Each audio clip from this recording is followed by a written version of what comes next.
Hey, so I'm Matthew Enderley with Patchphrase, and one of the most common questions I get is how do I actually digitize a patch design in my software? Like, is it just basically taking the image that's provided and do I just put it on the machine and it does it all automatically? That is most certainly not the case. So I'm going to kind of give you a little of a one-to-one, basically, of how I actually do this. And I'm going to use a real patch design, and it'll be great, hopefully. Pretty informative is the goal, so you can kind of see exactly what it takes and why it takes a long time and why it costs a bunch to actually do a small portion of patches. Granted, yes, doing a larger run of, 25 at a minimum to like 50 to 100 plus, you only have to do the design work once, but you just replicate it.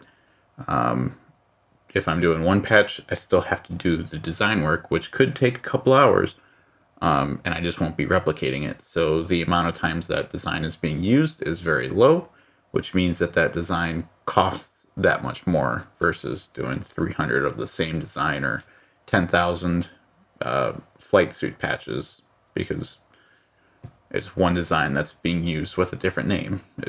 It's all just kind of how it works. So first thing I'm going to do is show you my screen here. So I have Adobe Illustrator brought up. This is the artwork that was given to me by one of my artists, Sly Artworks. You can find him over on Instagram.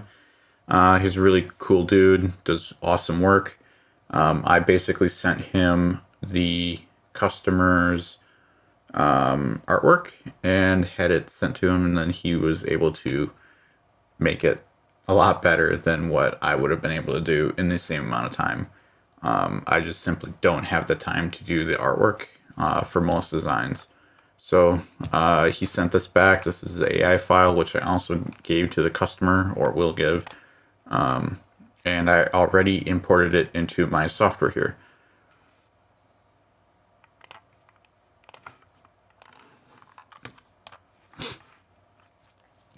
So the software I'm using is Wilcom Embroidery Studio.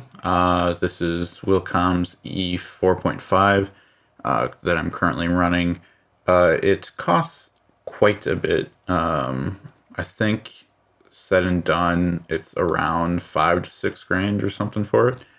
And that's not even fully loaded. Like there's significantly more features I could get that would probably put me over like the $8,000 limit. But we're going to go ahead and get started on this. So the first thing, I already checked my emails. I never actually specified what the size of the patch will be with the customer. So I'm just going to go with a 3.5 inch wide because that's typically what'll fit best on an OCP shoulder sleeve. So I need to make sure that my artwork is scaled. So I'm going to select the left and all the way on the right, and I'm going to resize it to 3.5 inch. And now it moved, and recenter it. Okay, and lock it. So Wilcom is pretty similar to any graphics software. You basically have different objects, very akin to the Illustrator here. If I go down to my layers, I can see all these different clipped groups, and I can break out different objects here and get rid of them. So basically, that's what I'm going to be doing here. Yes, there are capabilities where I can click a button and have it auto-digitize it, which if you want to see what that will actually look like, let's go ahead, and I never do this because it is atrocious. Just instant smart design, because I don't even feel like telling it what to do. There you go, that's your patch. Does not look very good. This will be very, very poorly executed when actually stitched out. Yeah, let's go ahead and undo that. Okay. So it is kind of muted in color. That is because my artwork is dimmed. And that looks a lot more resemblant of the actual patch colors. So I'm going to go ahead and I need to kind of plot out exactly what I'm going to do. So first off, I'm going to go back and redim that. So the way I digitize my patches is I look at it and I start with the part of the patch that is the furthest back, because that is going to be what is going to be embroidered first. A lot of times you'll see me digitize live and I'll do the border first. That's just because then I can kind of get where I can hide stitches as they run from one spot to another, instead of having to do that after the fact. But then I just move the border to the last thing if that's what I need to do or where it needs to actually be.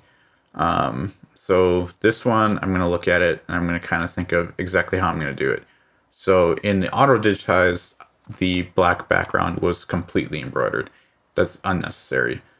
I have black twill that I can use and that'll save me a ton of stitches and it'll also make it look better anyways. So that's what we're going to do. So what I need to do is find out what element I'm going to do first. It's almost always not the text, because the text, when you embroider, let's say if I did the text and then I do the shield and then I do the smiley face, because it's just the order of operations there, this text will get distorted and it won't look right, because as this stitches, you're going to see that it will pull. Let me go ahead and pull this design up. So you can see that this circle, the green goes outside of the black stitch, which is my actual true circle. It is slightly skewed. Oh wait, no, that's because it's the whole thing is grouped together. Alright, so black circle, again, very slight. But it is being extended past. That's because one of the things you learn when you're embroidering and you digitize is that it's a physical limitation of the thread, where if I say I want to put it here and I want to put it there, because it's stitching that whole distance, it's actually going to pull it in just a little bit. And depending on how far you're going and how dense and how big the surface area is going to change how much it's actually going to pull in. So which is why you see that I have it extended past here. But then over here, I actually have it not even going to the black, because it's also going to push it out. So that's kind of one of the things that I have to be aware of. So that's why I'm not going to do like the 1/23rd IS or the DFFC. I'm going to probably start with the shield. It's either that or I could do the keys. So I'm probably going to do the shield, because I can do the green here, then I can switch to khaki, and then while I'm doing the khaki, then I can run under this spice brown border, do these actual keys, and then run to the next key and just keep doing that. And then I can switch back to the spice brown, and I can just save a lot of time and it'll make it go pretty efficiently. And I think just for the betterness of this video, I'm going to leave it like this so that you can kind of see exactly why I'm doing it. The next thing I'm going to do is, because I didn't load a template, I'm going to set up my colors. So I have a couple machines. I know what colors are on there as far as my OCP colors. So 9 is going to be khaki, 10 is spice brown, then it's Bagby green, and then olive drab. And then I'm going to have yellow and red. That's going to be on whatever needle I have it set to. So I don't really care about that. And I can go ahead and call this OCP, because that's what it is. Okay, so now down here I have my colors, which will represent exactly what's on my machine. Actually, I forgot one. And black. Black is actually on number 2. Okay, there we go. So yes, there's a black on 8. That's actually not true. That's just the standard Wilcom one. Okay, so we're going to get started. Because, yeah. need to get done. So I have all these different tools. They all have different specialties. The one I'm going to use right now is going to be let me think of what I'm doing. We're going to use the column B. So I'm also going to select olive drab because that's what this color represents. And I'm going to go a little bit beyond the border there. And basically left click creates a straight point and right click creates a curve point. And I'm again going to go a little bit beyond, and I'm not going to punch out and follow the curve of this because it's very little and it'll actually make it worse. So I just bring that straight down, and there you go. So I just created, if I hide the design, this is exactly what would be stitched out right now if I did it. Obviously that looks a little funky, that's not correct. So I'm gonna have to change the parameters. So I just know that it's gonna be a tatami fill. The spacing, because it is the first element, I don't have anything under it. I'm going to increase this to 0.34. Ooh, that's a 35. 0.34. And then my stitch length, I'm going to leave the same. I have all these other different settings, underlay, edge run, zigzag. We're going to go ahead and do a tatami. And I'm not going to worry about pull comp because I already kind of manually did that. And that should be good. And I'm going to go ahead, right click, make properties current. And one of the nice things, because I already centered the design, is that now I can just duplicate this, which I'm using keyboard shortcuts, reverse it, and then I can just do that. And now I have the other exact symmetrical shape done. One thing I didn't do earlier was switch it back from empirical to metric, because the embroidery machine can do a stitch pretty much every 1 millimeter. So if you go sub that, it's your potential of losing resolution there. Another thing that I do is bring up my design properties, because one of the worst things for your design is having too many trims in the file. So if I do this and get rid of the stitches, each of these triangles is a trim. That means it's going to actually physically sew this out. Let me go ahead and click this so you can see. Let me pop this out.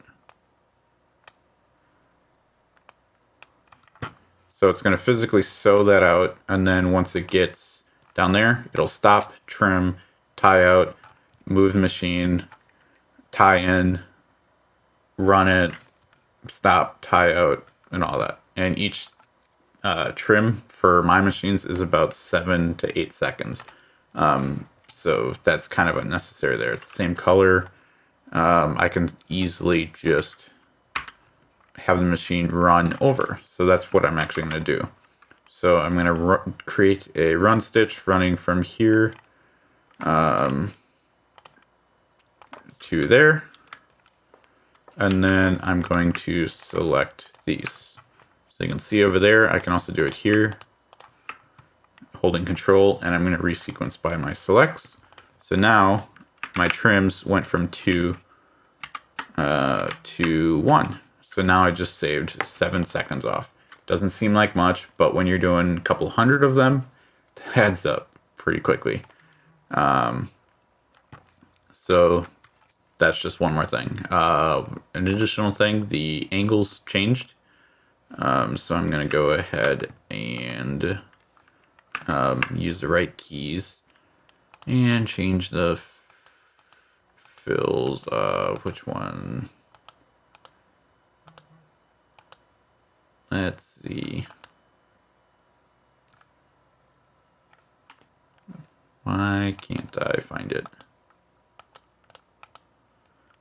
Fills, tatami.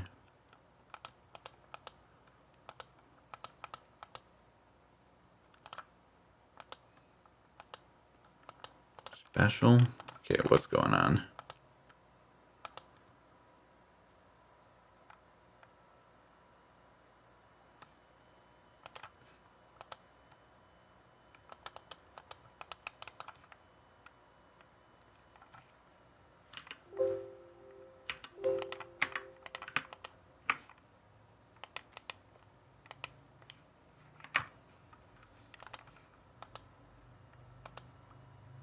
Okay, so that's what it was. So they're both. Um, so I got it. Just had to delete the stitch angles. So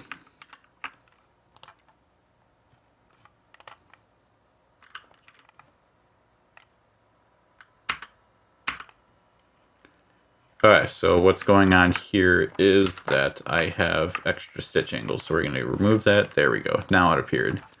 So I'm going to do, we'll do 45. So what's going to happen here, because I was talking about the stitch angles, is that, or the pull earlier with the circle and all that, is that everything on this edge is going to pull in and will probably end up where this line is. So that's why understanding that is important, which also means that this is also going to pull in. That's where if I change this to a 0, it's going to pull the entire patch materials in. If I make it 90, it's going to do the top parts. It's going to pucker that a lot. So what I'm going to do, I'm just going to leave it 45, and I'm just going to have to keep an eye on that in the future. So that is so far the only color of the, what was this, Bagby green?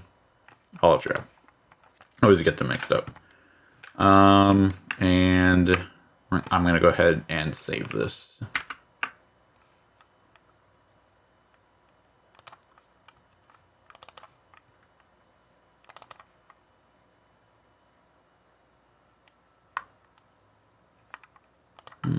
Where did custom?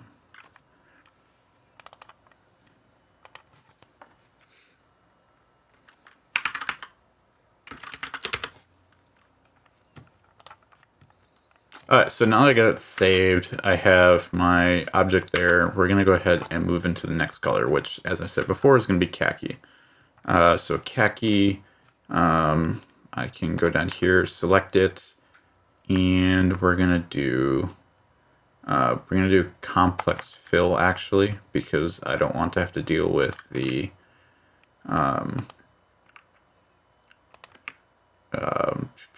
stitch angles again. And we're just going to do that. So now I got that, and I'm going to change my stitch angle. And then I'm going to run down to my next spot, which, here we go. And then I'm going to do the same thing down here.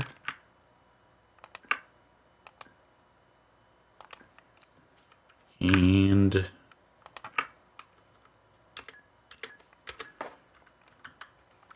I'm going to take this and that, and we're going to do 35 maybe. That's going to be too aggressive against it. Yep. So we'll go back to 170. Alright, so one problem with this is that it's going to get thick right here because it's going to have 2 layers of the thread bunching up there. And then here I'm going to have the spice brown border going over it, along with another khaki shape as well. So what I could do to prevent it from getting really thick there is making this entire section all khaki, which is a very good solution to it, and then just running the brown over it, which would break it up. That's probably what I'm going to do. In fact, it'll actually save a lot of time because you'll see that here it's doing a lot of stitches here, and it has to do this underlay zigzag before it does it. And if I do that, I'll have to do it here, and I'll have to do it here, and then there. But it's also got to actually stitch the final object versus I can just have it do the zigzag and do it all, and it'll save me a couple of seconds. And again, seconds adds up. So I'm going to go ahead and just delete that, and we're going to try that out. So now that I'm doing a different shape, I'm going to go ahead and use the column C, and we're just going to run it down like this. And there. And now I'm just watching my lines, making sure that I get it straight enough. And there we go. So that looks better already. And then I'm going to come down here. Actually, I'm going to run a line like that so that I don't have that trim. And then the next one. And then this one.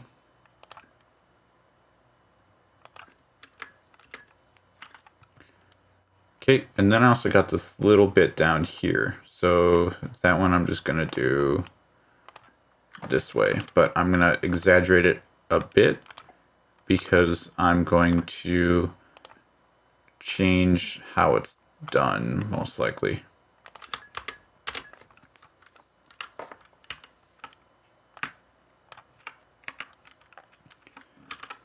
And I cannot just run like this from that one to that one because my black is going to be exposed. So what I actually need to do is run along here.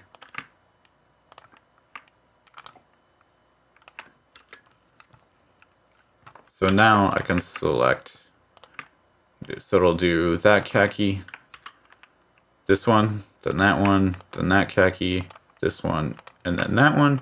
Now when I do this, it'll resequence, and I'm doing pretty well right now. So now I'm going to go ahead and check to see what else is there that I could do. So I'm going to run back out from here, and I'm going to run up to the key.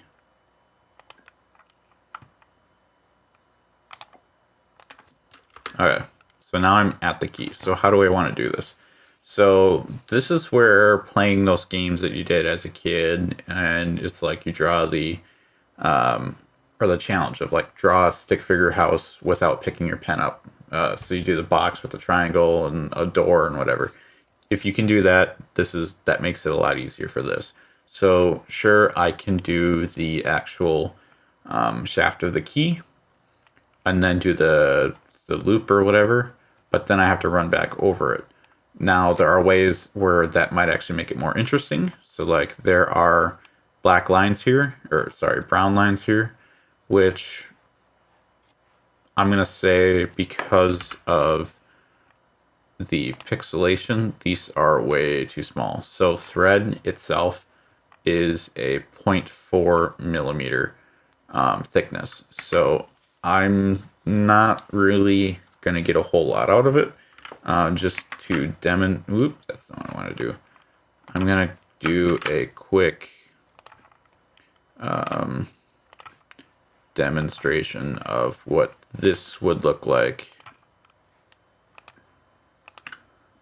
if I put the brown on it. So it's going to get a little busy there.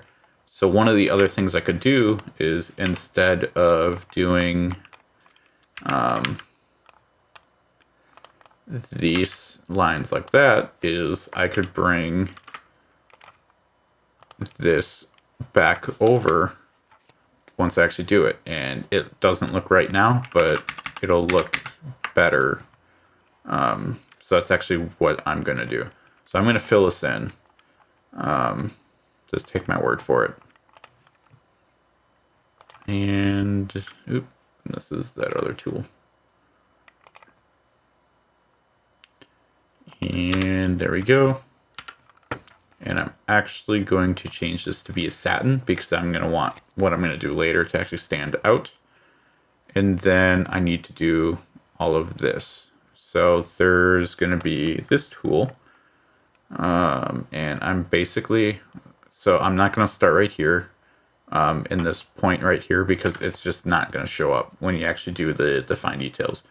So plus it's going to expand into that area. So all I'm going to do is go around like this and keep going. Again, I'm cutting it early because it's kind of pointless to do it any other way. And then I hit enter, and then I come back around and do it again. But now I'm doing the other side. And then I'm actually going to go beyond it.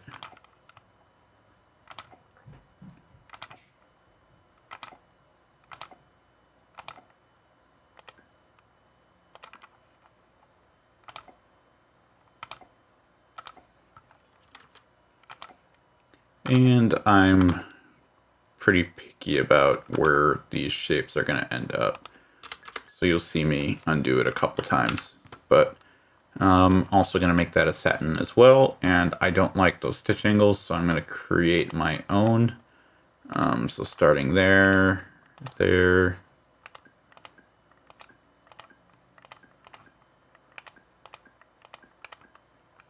and there. And that looks a little bit better for me. So obviously this isn't complete here. What I'm going to do now is I'm going to draw this shape. So again, we're going to do this.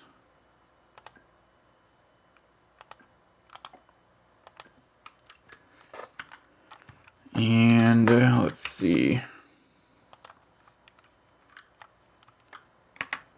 That should be good. And then I'm going to bring my khaki back to the center-ish because it's going to end right here. I can't end it here because this is a satin stitch. It has to end on the outside. So I'm going to do that. I'm going to run it there to bring my end there. And then I'm going to run it all the way down. So now what's going to happen is I'm using this line as an alternative to using brown there. Because I'm still going to run brown all the way around it. And that's what's going to give me all these peaks here. But because I'm doing this, I can change it to a smaller dimension. So I'll do like a 1.5. And that'll actually break it up and give it that aesthetic. So the nice thing about this is that it's the exact same as that one. So once I get to that point, I can just duplicate it over. But now I'm right here. So I'm going to run under this border up here. And we're going to go ahead and do the exact same thing. So obviously I want to keep the balances pretty similar.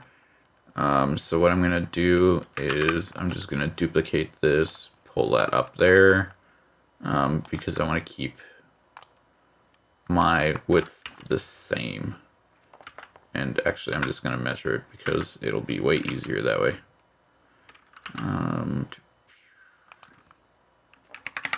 2 millimeters. Yeah, we'll go with that. Alright, so now khaki selected. 2 mils. And we're going to go right here. And okay, I did do that right. Okay. I'm going to copy the settings. And then we're going to run. So right now it's ending there, but when I click here, it's going to automatically move it back to that spot. And now I want to run down here because I want to do that shape first. So now I'm going to go, actually that's going to expand a bit. There we go. And then like that. And then I'm going to grab this one and we're going to do this outside shape. Nope, that was the wrong one. This guy.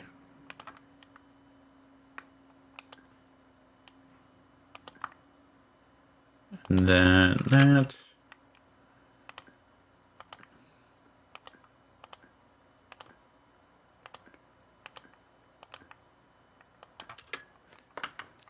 There we go.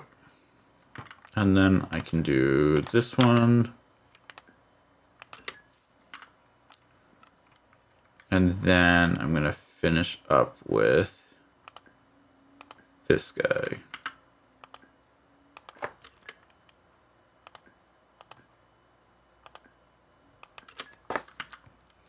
Okay, and again, I'm going to do that same thing. That should be close enough where I can do this.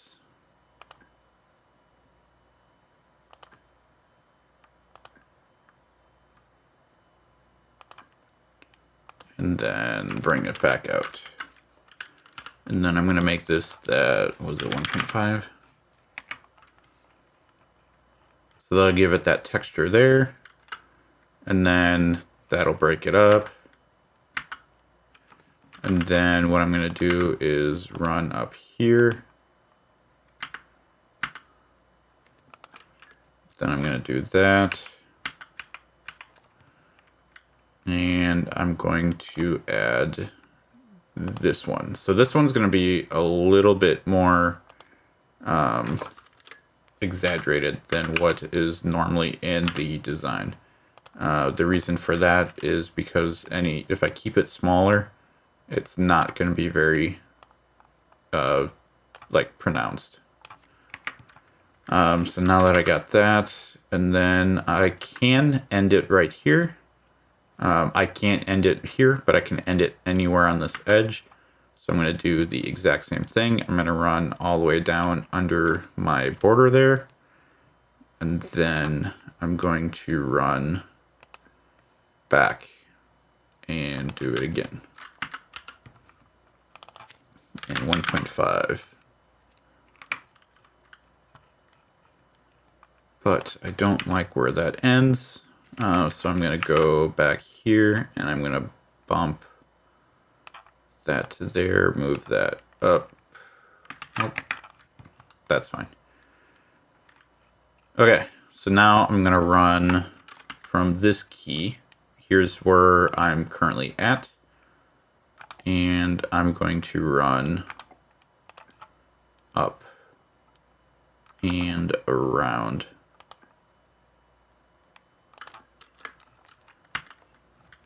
So that's where I'm at. Now what I'm going to do is select this object, and then I can show you right here. If I make it yellow, I selected that one, and I'm going to hold shift to select everything in between that one and that, and then you'll see I get that. I'm going to duplicate it, flip it, and mirror it to the other side. So now I got the key over there. So one thing I just realized is that this is actually going to cause me an issue right here. This is going to poke out past that border. So I'm going to bring it back in.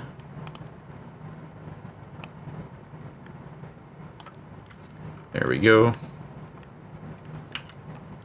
And I'm going to fix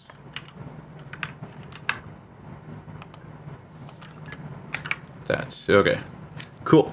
So now I got the keys done, or the actual whatever, and I got to move back down to that one. So I'm going to very easily just go like this and boom.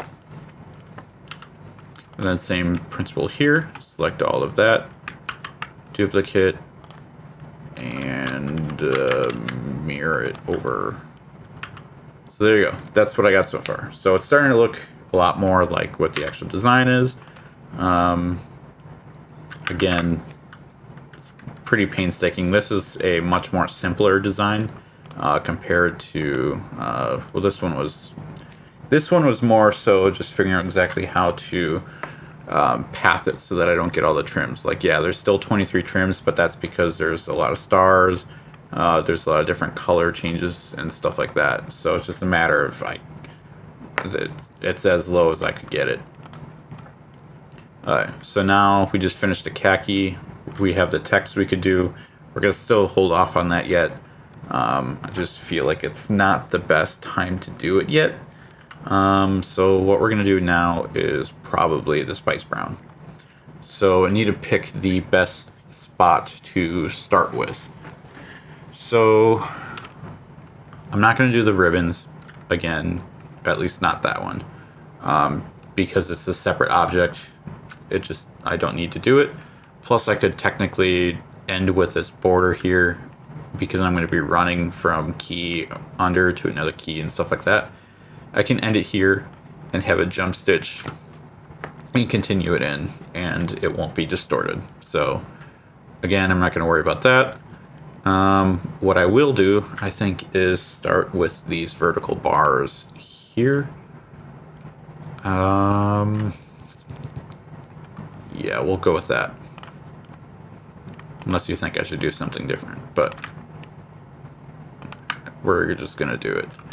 Okay, and again, making sure that it's not gonna poke out. Bring that back in, and boy, did that go the wrong direction. Okay, and then I'm going to do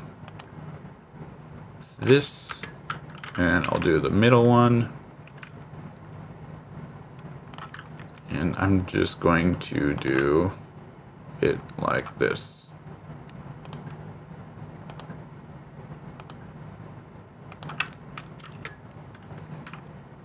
Okay, and then last one, I'm going to move it back there, duplicate, and flip it. Okay, so I still don't have the yellow down, so I could technically run straight across, but it is a very contrasting color from yellow, and it could potentially show up. So what I'm going to do is not do that. So I'm going to run around the border, and now I will finish that there. Oop, wrong way.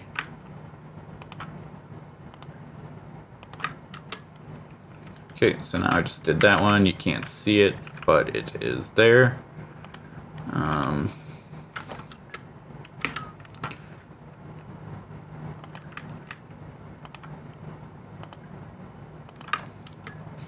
And then again.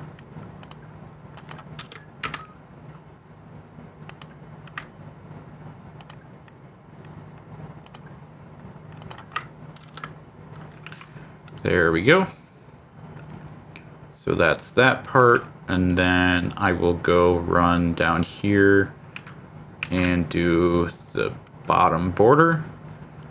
So what I'm actually going to do is run over here, and we'll do it like this. So what I'm going to do is grab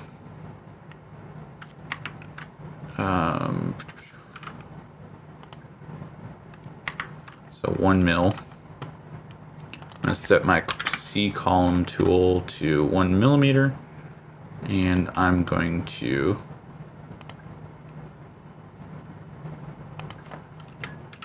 do this. Maybe we'll do it this way. No, we will just do it manually because I can do it the way I want it. So I'm going to stop it right. No, wrong tool. Let's see, run this down. And then again like this.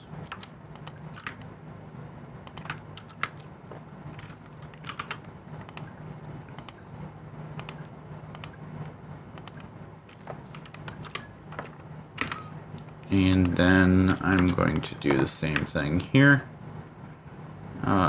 But I'm going to do this a little bit differently. So because I want this point, I'm going to break this up into a different way. Let's see if this is the way I want to do it.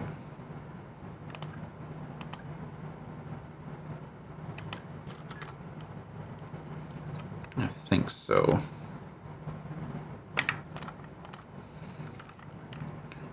And then, actually, why isn't this broken out?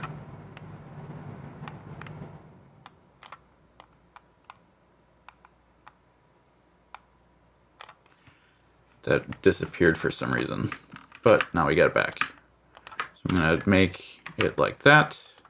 Same with this one. Oops, Control H. And then I'm going to duplicate and transform by reference line like this. That ain't it.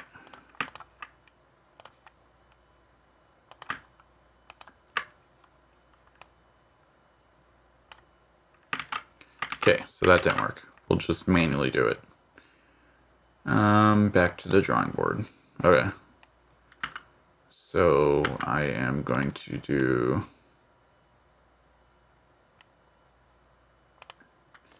this.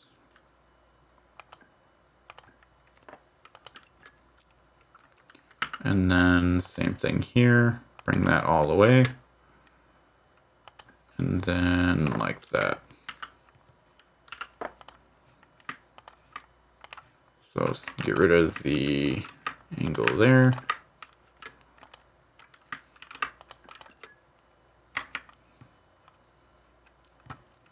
And then I'm going to come back here. And let's see.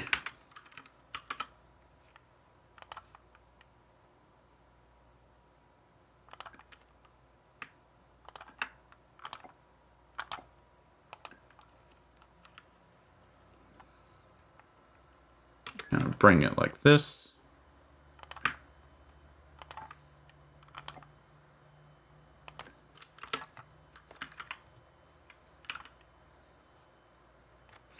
You know what?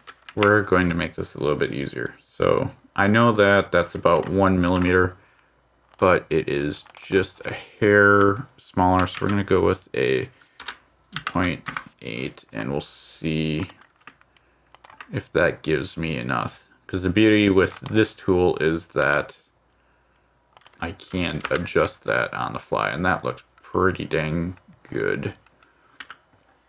So I do have this line right here that I need to do, and the other thing I got to remember is that this banner needs to go over this large border. So what I'm going to do is I'm going to do this first, then this, and then that, and follow back all the way around. So now I'm going to bring it down like this, and then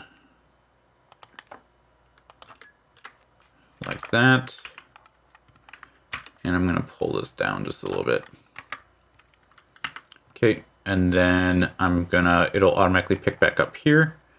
So I'm going to select right here and just run it around.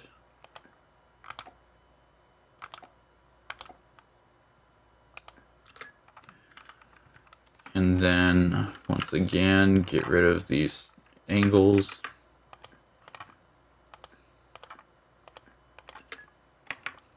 Okay, there we go. And now I'm going to come back and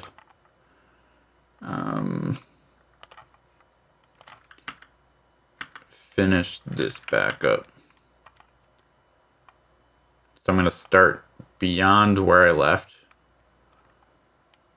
because I can blend it in.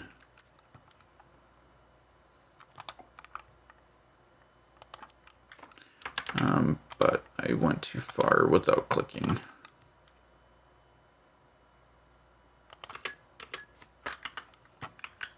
Alright, so now that I'm here again, what I can do is select all of this. That. And then duplicate again. There we go. But this is going to be completely out of order. So what I need to do is I'm going to go change this to green so I can see where I'm at. Click that. And then I'm just going to basically click through these until I have all of them. What is this one?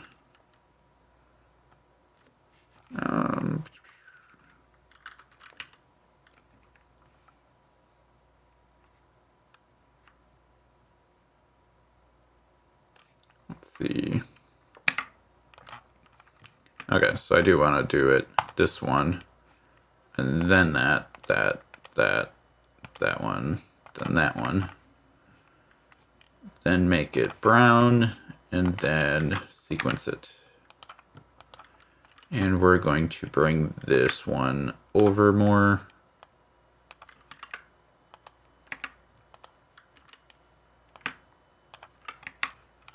And check this one out too. That one is fine. So why is that one?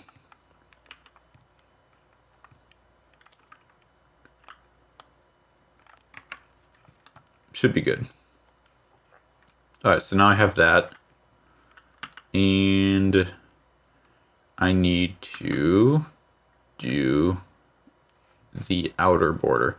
So I'm not going to do this one because this one goes over this. And now I'm over here. I'm actually right there, but it's going to end right there. And I'm going to run up to this key. So I'm going to stop it there so that I have a spot. Now what I'm going to do is I'm going to switch to a high contrast color. The reason for that is this is going to make it a lot easier to see exactly where I'm at. And you're going to be able to see exactly what part I'm working at. So I'm going to do the outline of all of this. So what I can do, which this is where it's going to get really messed up, is if I just follow the brown. And I'm not going to go all the way. And now when I hop back into here and get rid of that, you're going to see that there's a gap here, and that's because that's just how I digitized it. So what I actually need to do is I need to follow this art and reference the other one. So that's what I'm going to do. Because I know that this is going to pull in, I want to go just a hair on the inside and stuff like that. So again, I'm right here. And I am going to turn this view off, and this is where I'm actually going to, sorry, but I'm going to dim my graphics so that I can see it a little bit better. And now I'm going to go here, and let's see.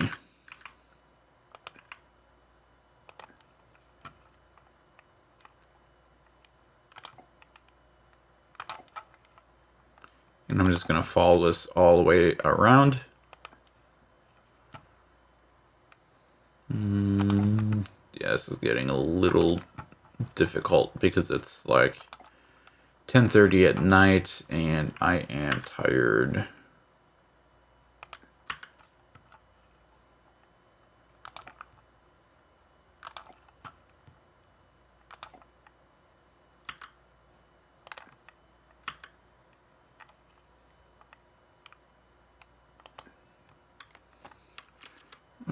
What happened there?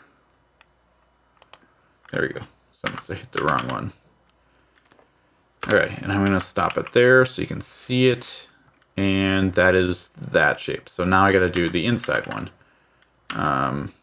So what I'm going to do is right here they have it, the line right there to kind of show that it's kind of textured. So I'm actually going to run from here up and then over. And now I kind of see I'm kind of creating that shape there. It's not there, but I'm creating it with this new color. And now I'm here, and what I'm gonna do is just put it in right now, and then hop over. And now I'm on the inside. So now what I'm gonna do is do it in here. And then as we see here, it is a lot more pointy. So what I'm going to do is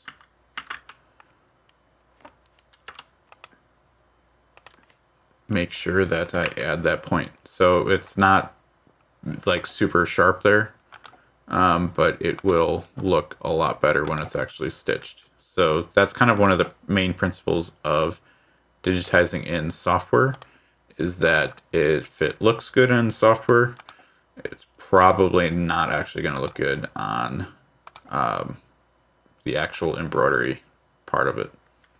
Just how it happens to work out. I'm going to stop it there. And let's see. So I want to get this a little bit pointier. So I'm going to bring it a lot closer like that. Okay. And now I'm going to bring it in.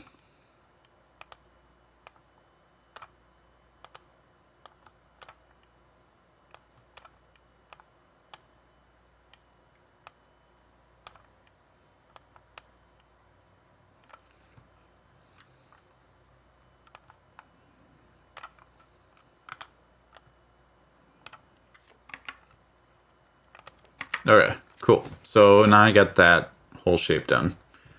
One downside is that now I ended here, but I still need to get back over here. And again, if I do it right here, it's going to get a little thick. There's another line here, another one there. Honestly, it's not really worth it for me to add that in. What I could have done is I could have did it in khaki as well, but we're just gonna go ahead and ignore that. So not really ignore, I just mean I'm going to do it differently. And then we'll do this. And then I will bring it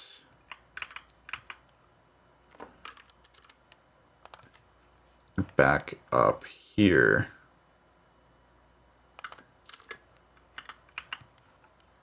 There we go.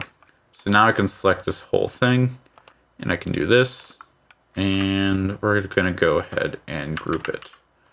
So that's what our key is going to look like.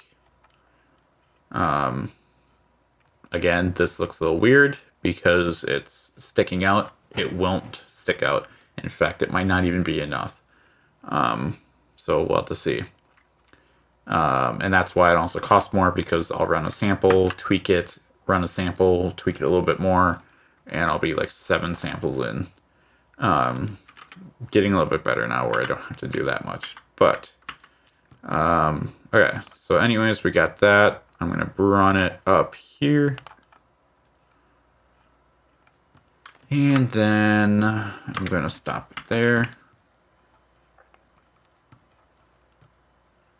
And now I got this part of the key. So same exact thing.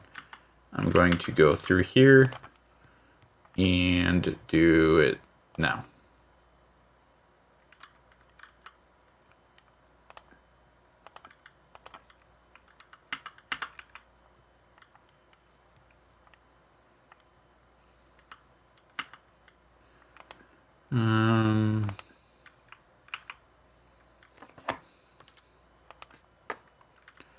Let's see.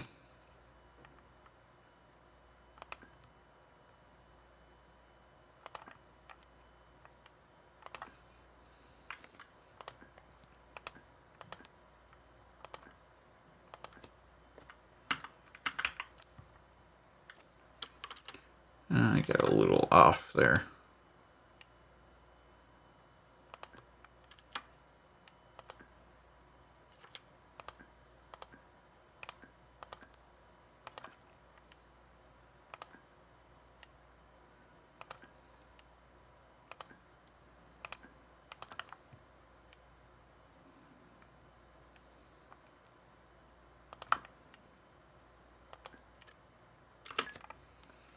And I still need to get the inside here done.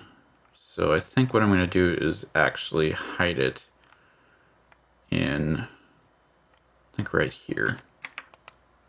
So I'm going to select this whole shape I just did, and I'm going to knife it right there. The reason for that is because I can bury it into the thread here a little bit. And you will barely see it if you even see it. Okay, so now I'll select that, do that, sequence it. So that'll be buried in the stitch angle of that. I could have done it here, but you're more likely your eye is going to look at the outside, not necessarily inside of that object. So just save me a little bit there. Now I'm still here, so I'm going to run it back up. Oops, wrong one. And I'm just going to run it back and around so that I get that shape. Again, this is going to push out, so I'm going to continue out. And then all the way down. And I already did those lines. I just did khaki instead of the other spice brown. And then run these lines.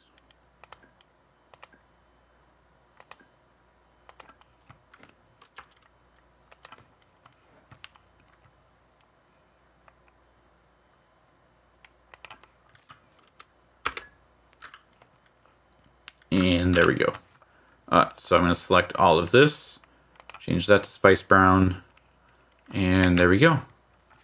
So now I got that side done. So if you can guess exactly what I'm going to do now is I am going to run it from here all the way over to the other side. And then we'll run it.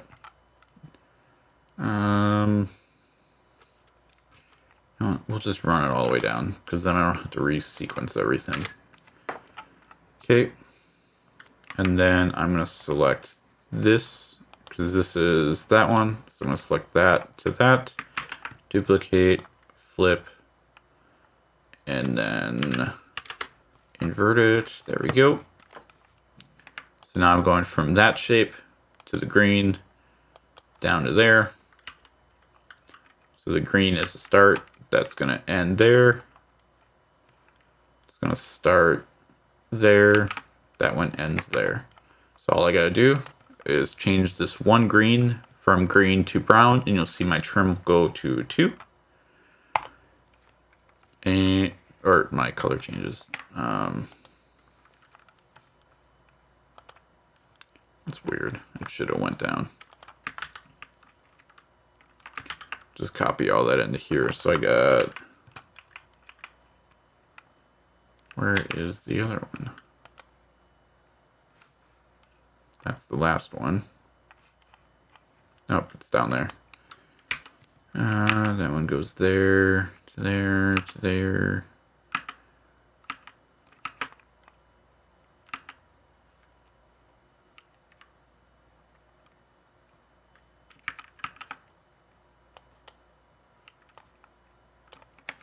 Okay, so I got an extra trim there. So what I'm going to do is fix that right away. And let's see. So I can just bring that in, and there we go. Problem solved. Cool. So now what I gotta do is finish the spice brown. So I got this bottom border there to do, this one, and then that banner. The banner might just have to be done separately, which is perfectly fine. So now what I'm going to do is I'm going to measure what this is for thickness. And I got like a 1.2. So it should be a little bit thicker than the rest of this, which makes sense. So because I had a 1.2 and the other one I measured at 1, so instead of actually doing 1.2, I'm going to follow the same proportions. I'm going to do 1 millimeter because it'll be 0.2 wider. Plus my software automatically adds 0.17 for pull comp. So I'm going to go ahead and draw that out. And I'm going to follow it up like this. And then, let's see.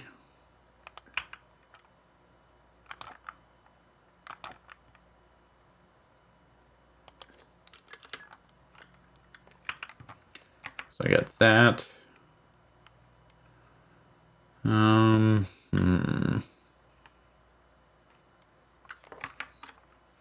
Yeah, we'll leave it. Okay, so I'm going to select that, do that, duplicate, vert, there we go.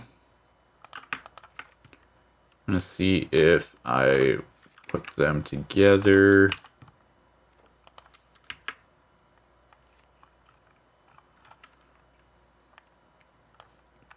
Have it finish there. That one start there. So that shape, that one, then this one. What are these other two? There we go.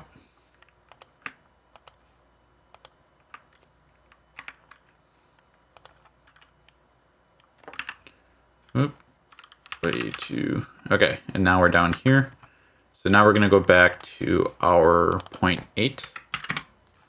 And we're just going to close this off.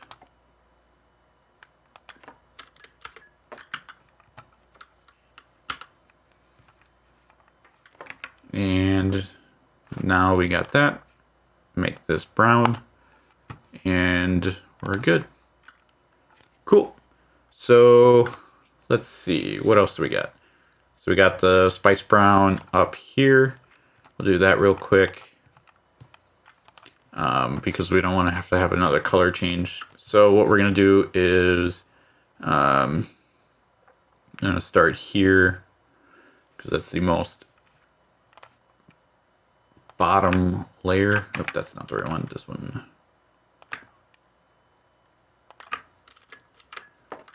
Do that.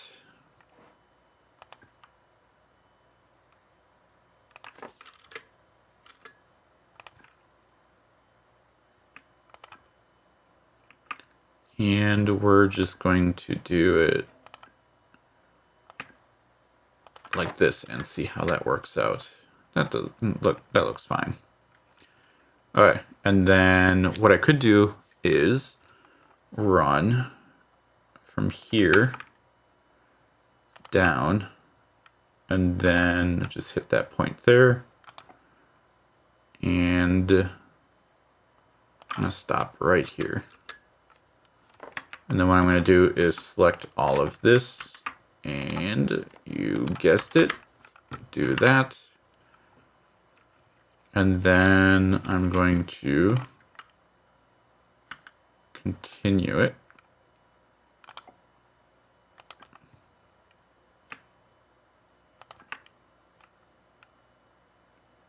Just like this.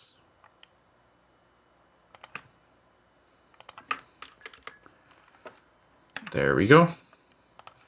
Make that brown, and we're good to go. Save. So the text font does not matter as much. I could sit there and digitize it manually, which honestly would probably be a lot quicker. But I am going to cheat, which is not really cheating since it's built into the software. But I'm going to find it this way. So I'm not going to be able to find the exact font, but I also don't like this font because that's pretty thin. That's not going to stitch out well. And then we'll see how this looks. So I need to make my font, we'll do 6mm tall. And then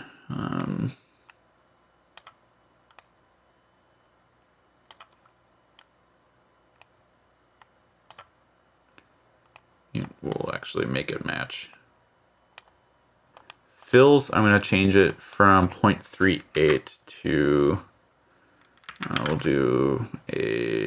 we'll go with a solid 5. Because I'm going to be using 48 thread and it's small text.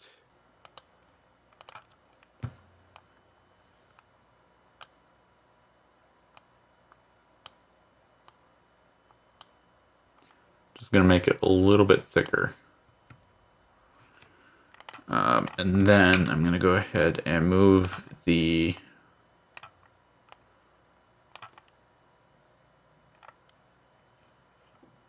gosh, that just doesn't look right.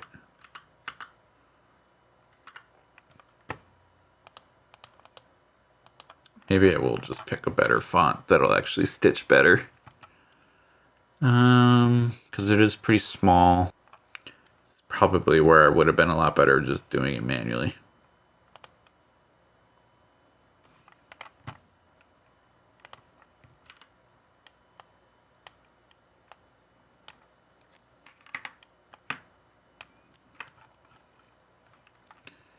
Let's see. 1, 2, 3.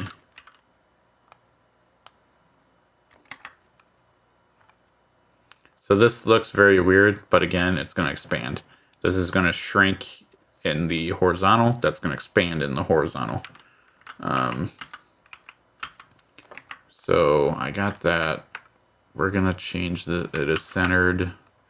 So then I can do this. DOFC.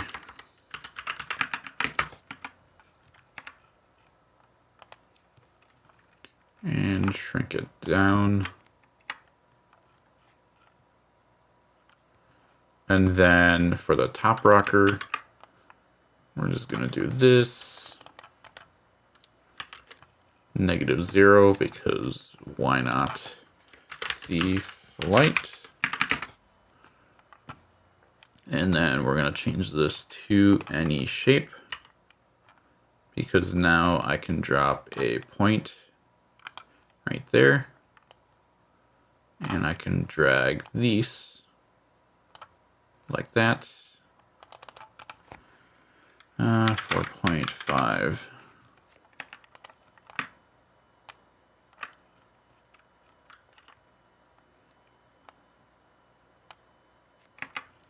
There we go.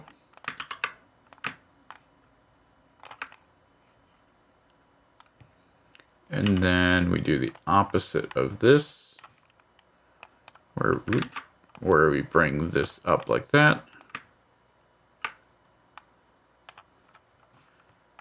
And what did this say? Semper Vigilant, so always vigilant.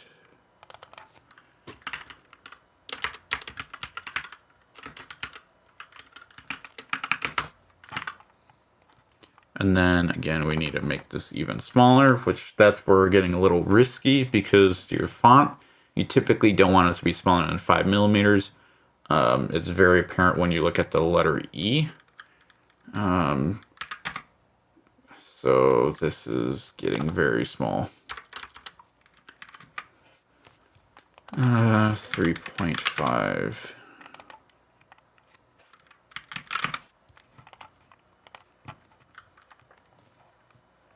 Let's see, so I'm going to bring this in and we'll shift the whole thing up. This one's a little bit lower. Gosh.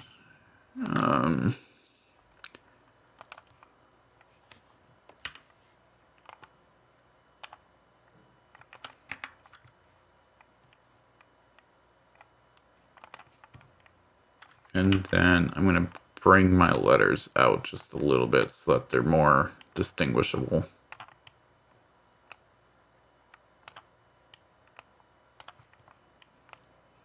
Adjust the kerning just a tiny bit. That should be good. So just to demonstrate the why 5 millimeters.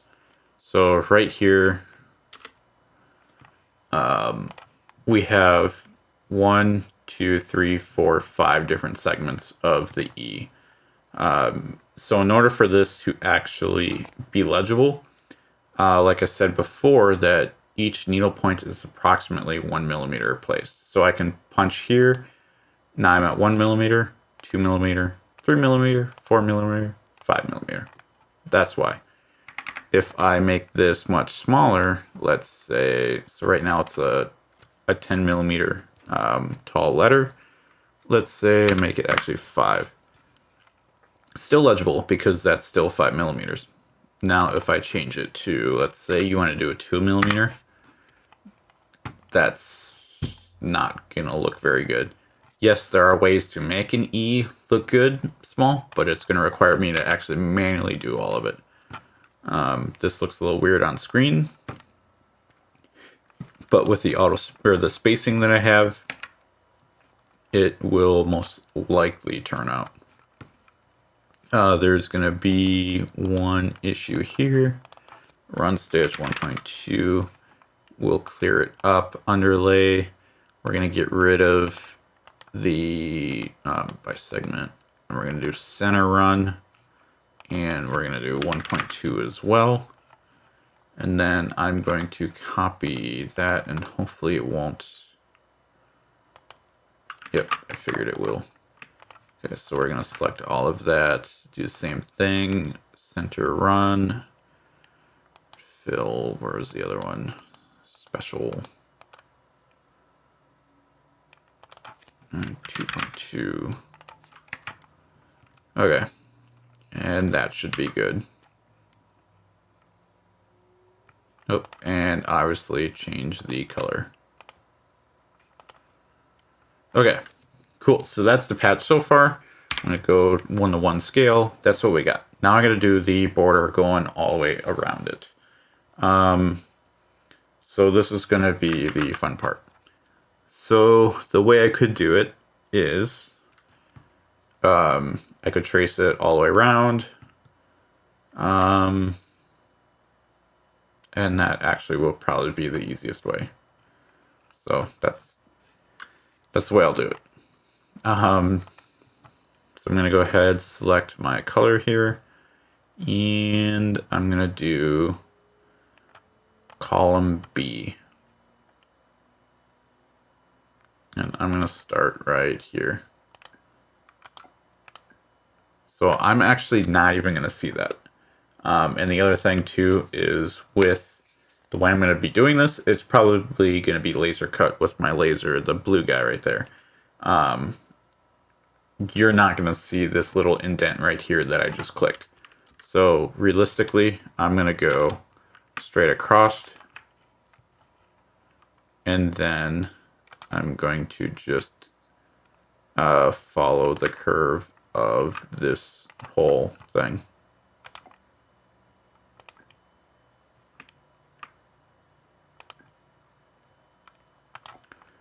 And I am not going to do it all the way around, because when you make a mistake, then it shows up. So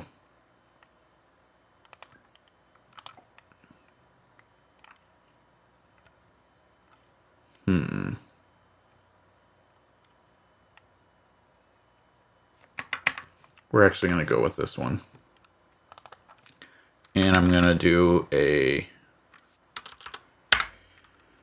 1.5 millimeter because I want it to be more pronounced.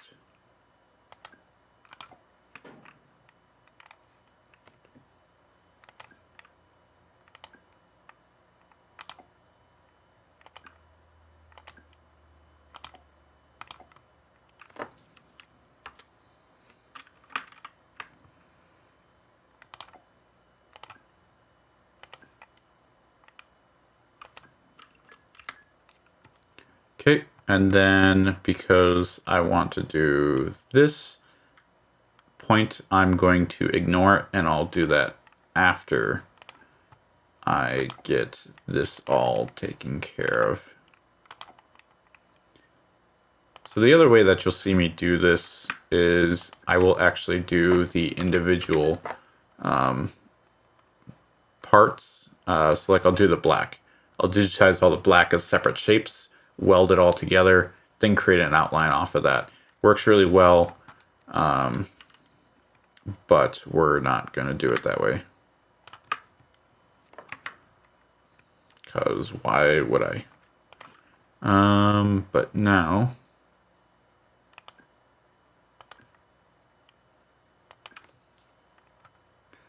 we're going to, I think we're going to run into ourselves pretty quickly.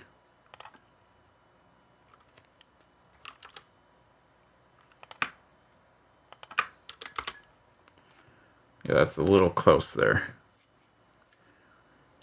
So the other downside with this is when I do the Velcro, is that I'm going to have to follow all the way around there. Versus if this was solid, I wouldn't have to do that.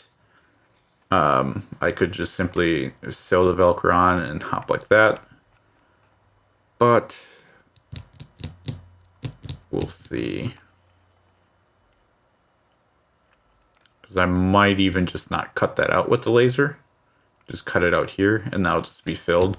But we'll see what that looks like. So stay tuned. Follow me on Instagram. Sure, that's where I'll post the preview. That one wants to be that.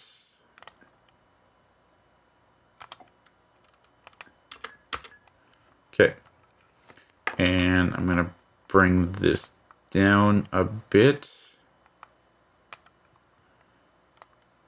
So I want to have a gap there.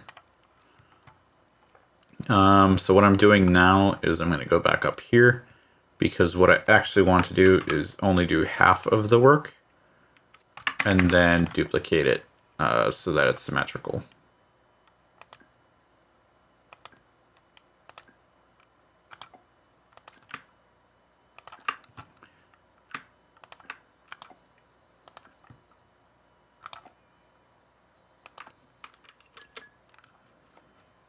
Okay, that should be good.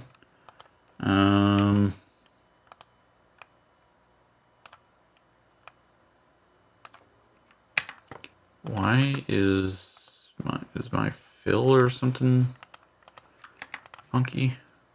Yep, that's what it is. Okay. Point E6. That's why it looked weird.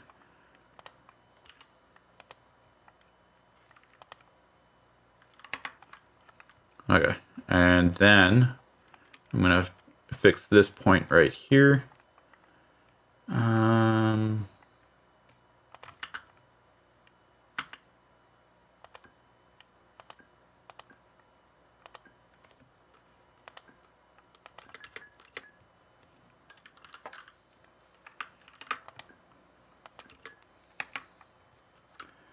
Let's see, so I want to do it like this. Alright, so I'm gonna go move that one up so that it goes this object, then that one, then that, then that, then that one to there. And then I can select all of this, duplicate, mirror, and do that. So now the other downside is that it's doing this one, and then if I hit tab, it'll go up here, which I don't want. So then I need to do it in reverse. Or I do this, and I just click through. And that. Right. Yep. Do that. There we go. And that. Oh, I almost forgot the smiley. was going to say I'm done, but close. So now I'm going to do the smiley. So I'm just going to bring it in a circle.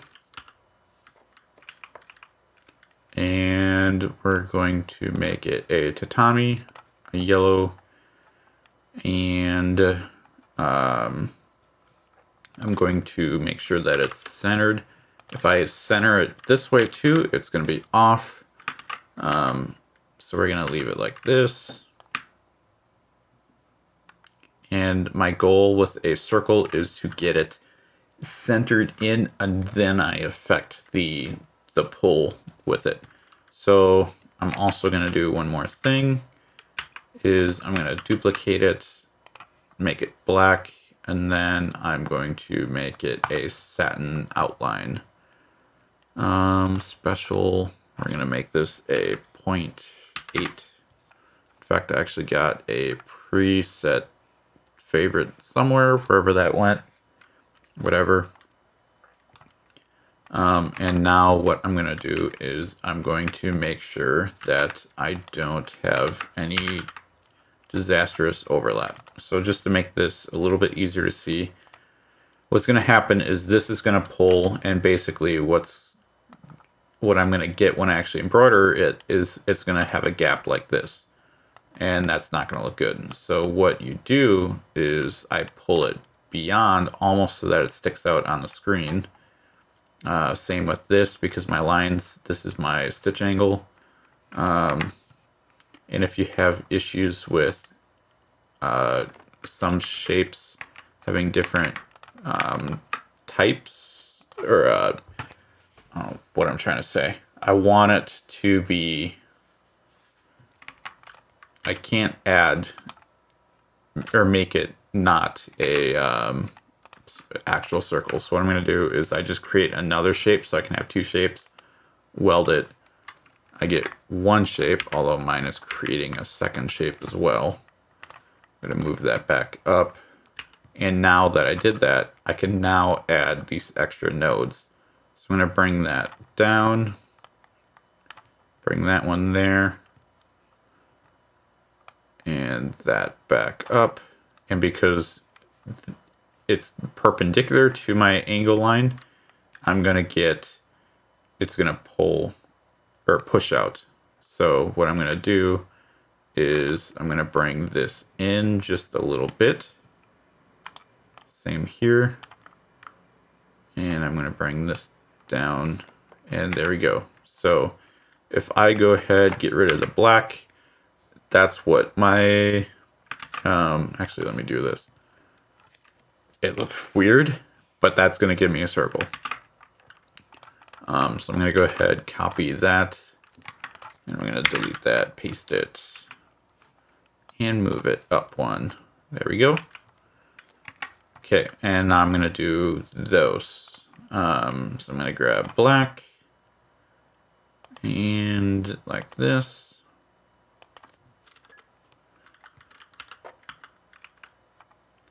And why is it?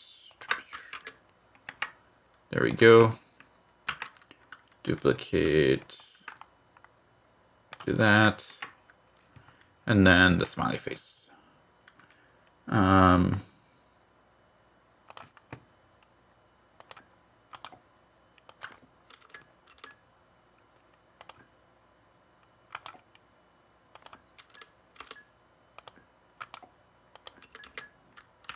And we're just going to make this a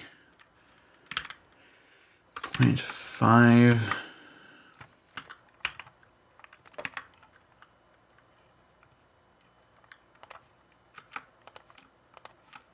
See what our underlay looks like. So I'm going to change it to a center run. Check what this one is. That is center run as well. We're going to do an edge run.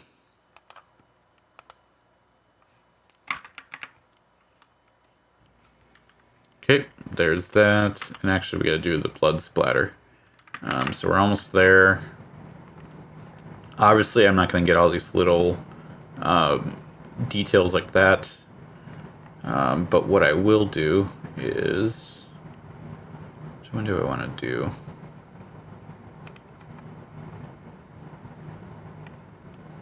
I'll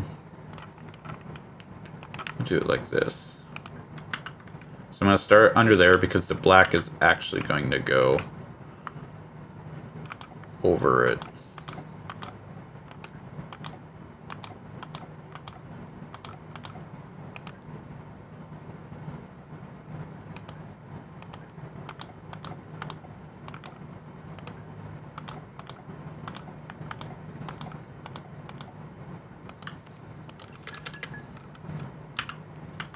Okay, let's see what that looks like. Looks a little weird. So what I'm going to do is I'm going to change the stitch angle. That looks a little bit better.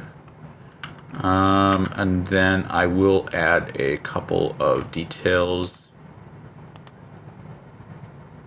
Like that, maybe. Oop. And then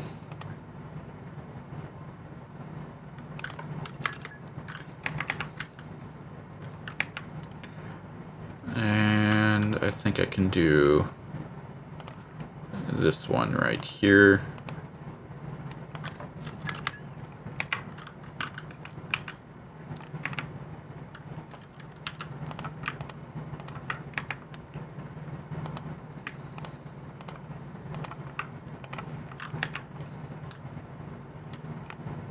Alright, so that should work.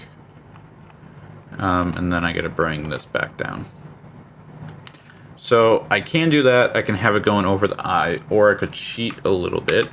Instead of having that color change, I can bring this down and it will push into this right here. What I'm going to do is actually bring that up because it'll follow the contour. There we go. Other thing I could do too is well, it ends on that shape. Let's see if I do it backwards actually. Then I could have it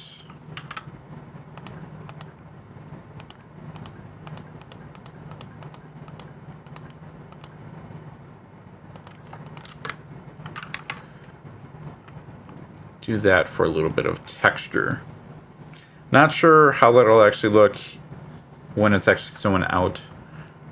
Probably not as good as what I'm hoping, but that's the beauty of it. And actually I could stop it before it gets to that element, see what it looks like, take it out, take a picture of it, and then run it and see exactly how it turns out. And why is this back to black? That should be khaki. Or is it white? Oh no, it's khaki. Okay, cool. So we got our patch there. Now if I get rid of the artwork, you're gonna see exactly what it'll look like there. I can also do a simulated background. It says pure cotton, but that's just the texture of it. Go ahead, punch that out.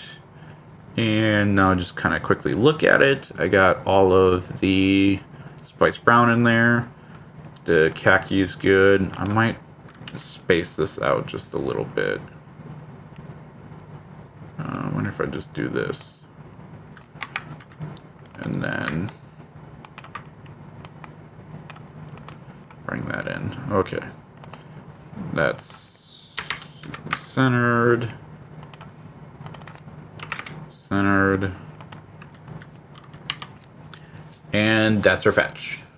I'm going to bring up a little historical image.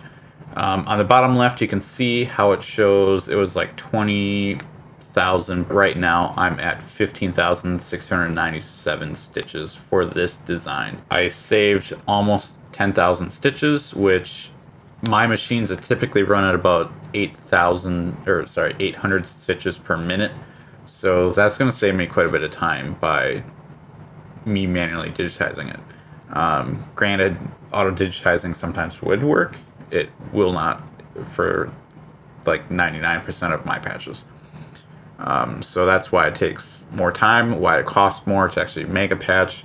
And that's why I can't charge $2 for 500 patches or stuff like that when you import it from different countries, whether it's like China or Pakistan or something like that. I just can't handle that.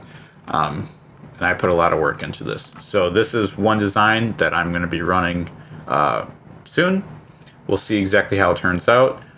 I'm going to pull it off. I'm going to set it up on my scanner, see exactly what it looks like, go through and be like, oh, I got to tweak this.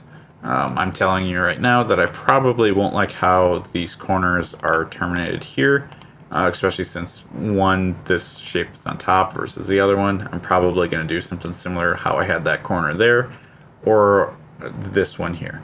All just comes with experience, whether or not I'm going to like how the blood comes out here.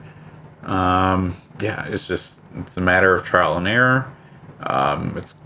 It is a pretty costly hobby to get into if you wanted to, because you got to buy the machine, you got to buy materials and whatever. But if you're interested in learning how to actually do it yourself, obviously I just showed you exactly how I made this patch. I don't have secrets, but if you want to learn more, go ahead, check out the embroiderynerd.com or the YouTube or the Facebook group. It's another group that I run where you can see exactly, and you can learn different tips, techniques, and actually learn how to embroider, digitize, stuff like that. So with that, I'd say make sure you subscribe to the channel on YouTube, give me a like on Facebook, follow me on Instagram. That's where you're going to see this actually stitched out. Maybe I'll do a time lapse. I don't know. Leave a note in the comments whether you think I should or not. Sure, we'll do that. But with that, it is now 11:18 at night, and I'm ready for bed. So I think I'm going to tune off. But thank you for watching, and have a great day.